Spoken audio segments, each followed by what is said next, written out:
Detroit Lions coming into the game last night up and down, quite literally, having spent the entire last 2 months of this National Football League campaign alternating wins and losses. As a matter of fact, after they won their fourth in a row to go 4-1, they lost, and then up and down, up and down, up and down, up and down.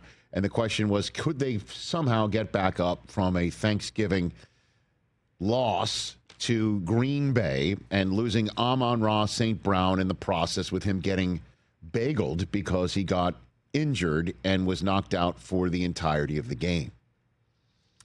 Amon-Ra St. Brown comes back. The Lions do, in fact, win because they pushed the pedal to the metal on their offense at Ford Field again, got enough defensive plays from Aiden Hutchinson, and they do, in fact, win this must-have football game. Coming in this game at 7-5, and the Bears and the Packers playing one another in an historic matchup between the two. And I'll put a pin in that and tell you how rare that Bears-Packers matchup for the right to be in first place entering Week 15 is.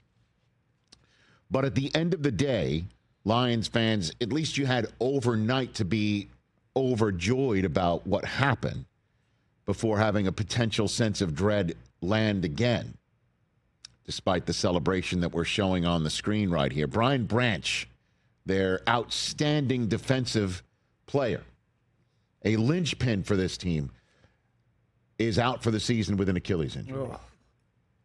That they, based on all reports, there's suspicions that number 32, when he went down in this game, would not be able to get back up for this season. Has been confirmed based on all reports. Tom Pelissero is going to join us in 15 minutes' time. But Lions fans, once again, are watching a MASH unit be made out of their defensive secondary, or in the case of last year, Aiden Hutchinson, as we all know, went down due to a season-ending injury, and they won 15 games regardless. And once again, Lions fans are going to have to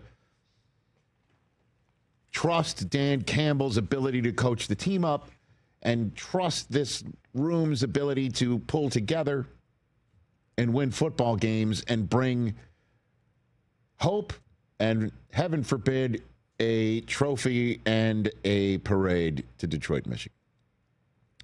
And if that happens, hope, let's just take the hope part first. For Lions fans to look for any hope, all they got to do is look to number 0 on their team, who is, without question, one of the most special players I have seen suit up in a National Football League uniform in the 23-plus years that I've been covering this with NFL Network and then also this show. Jahmyr Gibbs is out of control, absurd, amazing, ridiculous. And just again, to repeat what we've been talking about for the last few weeks, because this stat showed up on the NFL Network research stat packet about a month ago, and I credit our crack NFL Network research team for seeing this forming. To see somebody this young dominate this league like Jahmyr Gibbs is rare for at this position. Ball-dependent position, obviously, and a position that requires you to be tough and, of course, have a body to take the beating. It was about a month ago we started talking about how many touchdowns he has scored before the age of 24. With his 3 last night. Jeez. He is now tied Barry Sanders for the most touchdowns prior to the age of 24. I like this just running updated. When we first started this, he was behind Jim Brown. I know. At 40. Now he's got 47 touchdowns, and he's tied Barry Sanders. And again, Jahmyr Gibbs turns 24 after there's a new league year. Next March. The NFL will be a year older before Jahmyr Gibbs is. So all he needs is one more of these over the rest of the regular season, and he becomes the most dynamic touchdown maker this young. in the history of the NFL.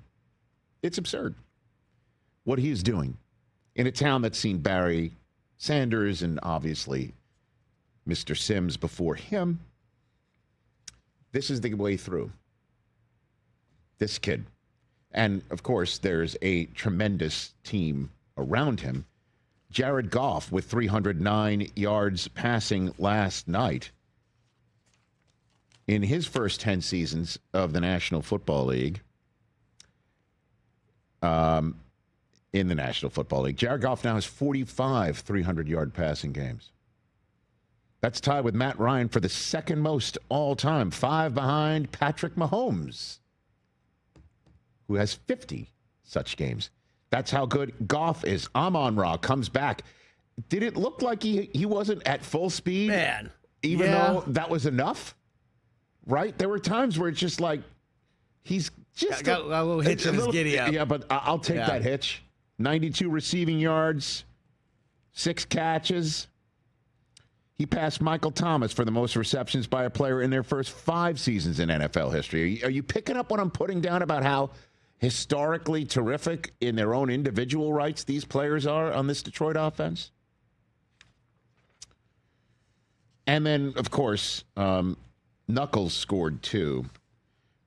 David Montgomery had a rushing touchdown in this game that was crucial. It was, I believe, the first touchdown of the game, as both defenses bent while the field goal kickers broke the scoreboard for the first time. David Montgomery and Jahmyr Gibbs have now scored 15 times in the same game from scrimmage, and that's the most in the history of the Super Bowl era. The only ones better are Lenny Moore and Alan Amici of Baltimore, and Frank Gifford and Alex Webster of the old New York Football Giants did it 20 times. We're seeing, again, this is the way through for the Lions. And, of course, Aiden Hutchinson getting 10 quarterback pressures on Dak Prescott last night himself, which was one more than the entire Cowboys team had on Jared Goff. That's so these are I'm kind of giving you the Honolulu blue and silver dome lining here with Brian Branch being down, and the Lions fans have got to be again, and the Lions too, got to be like, do we need to have a seance? What do we got to do here? How many times are we going to have defensive players that we need go down for the season? But first things first, 8-5, and they're, as I mentioned yesterday, their chances of making the playoffs now have improved to 55%. And they are, I guess, hoping the Packers win. I mean, the division's going to be tough for them, because even if the Packers win and make it a 9-4 Bears team, just a game behind, the Lions would be behind the Bears, who they've already beaten, and play one more time. That's the way through, is somehow, some way the Packers remove themselves from being in between the Bears and the Lions, because the Packers have swept the Lions, and the Lions can somehow tie the Bears at the end of the season, sweep them, and win the division. I don't have enough, mental gymnastics to try and figure that out live on our simulcast right now, but that's the way through in terms of winning the division. In terms of getting to the playoffs, that's a big win, because the Niners are on a bye. They're now a game behind them. And the Packers and Bears play each other, and the Seahawks are now potentially, after they go to Atlanta, going to stay 2 in front of the Lions. How to have it, they got it.